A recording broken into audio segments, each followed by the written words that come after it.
50 million cubic yards of sediment will be dredged from Connecticut and dumped in the Long Island Sound over the course of 30 years. The sand and mud will be dumped into the Sound near northern Long Island harbors like Huntington, Oyster Bay, Port Jefferson, and Orient Point.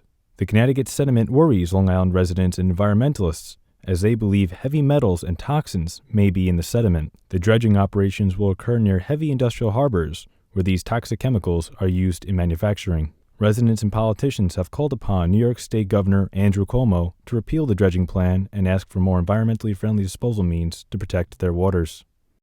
So now, the Army Corps is planning to dump the 50 million cubic yards of sediment over a course of 30 years, which, if you average it out, roughly comes about to 1.5 million cubic yards per year. They say that most of the sediment they're going to be dumping into the open water is going to be fine grain. In your experience, what really is the kind of course or the movement of sediment if they're dumping in the Long Island Sound? When you consider disposal of material of this type, the specifics really matter.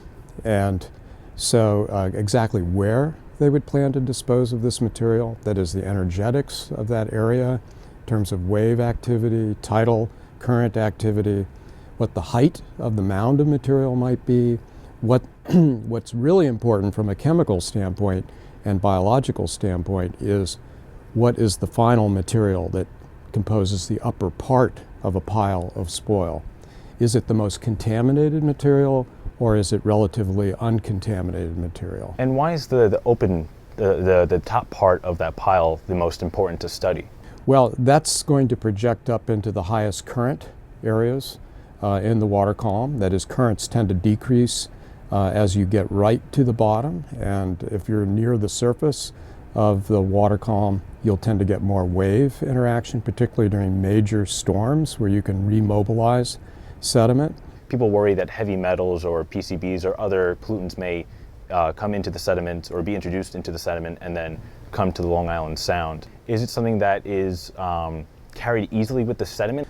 Well, again, it depends on how you emplace this material and the sequence in which you place material. What would be a positive or a effective way to place the material? What's the most common way that it's dumped?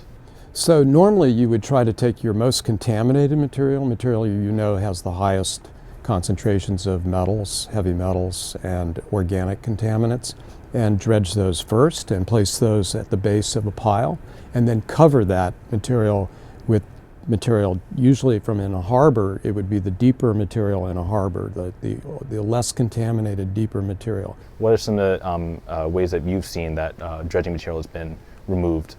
The kind of capping that was done on the New Haven dump site and has been done in other disposal areas I know on the West Coast is to put coarse grain material on top, sandy material, for instance.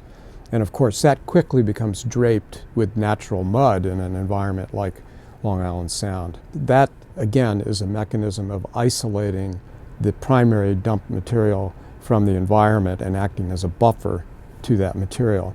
Should people really be looking at some of the more local issues, especially with polluting the water, versus introducing something from Connecticut where it could be perfectly fine?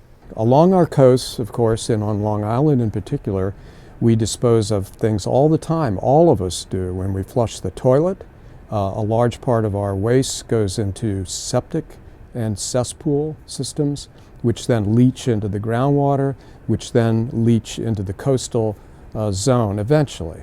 And certainly into the harbors. We have all kinds of materials running off the roadways and out of our yards into the harbor systems. So when people look at things like shellfishing, which is often in harbors, often in little shallow embayments, in fact, the biggest effect on those areas on a day-to-day basis is from their own activities, runoff from their driveways, their lawns, their cesspools, and a variety of boating activities that are intense in shallow water areas.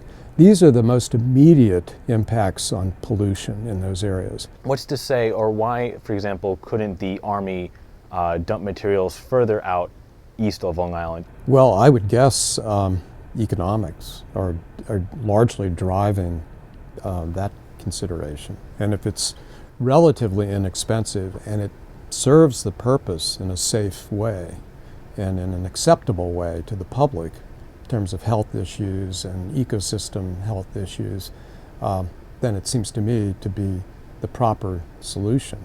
There's a tendency to, out of sight, out of mind. Of course, part of that out of sight, out of mind is in fact dumping something in water anywhere, because you can't see exactly what's going on.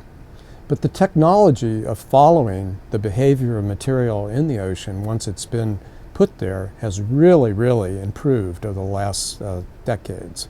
And one of the improvements is just knowing the location of things. You're young and you know GPS and you're used to that. You're used to knowing exactly where you are and where everything is, for that matter. But that has not always been the case. And so now we can track material, we can really understand what's going on after we put something somewhere. Dr. Ali, I really do appreciate your time for taking out to speak with me about this issue, and hopefully the residents of Long Island and politicians can learn maybe a thing or two about the sediment movement and possible contaminants in the sediment if those ever do come our way. Thank you very much for your time today. I'm glad I could be of assistance to you. Thank you.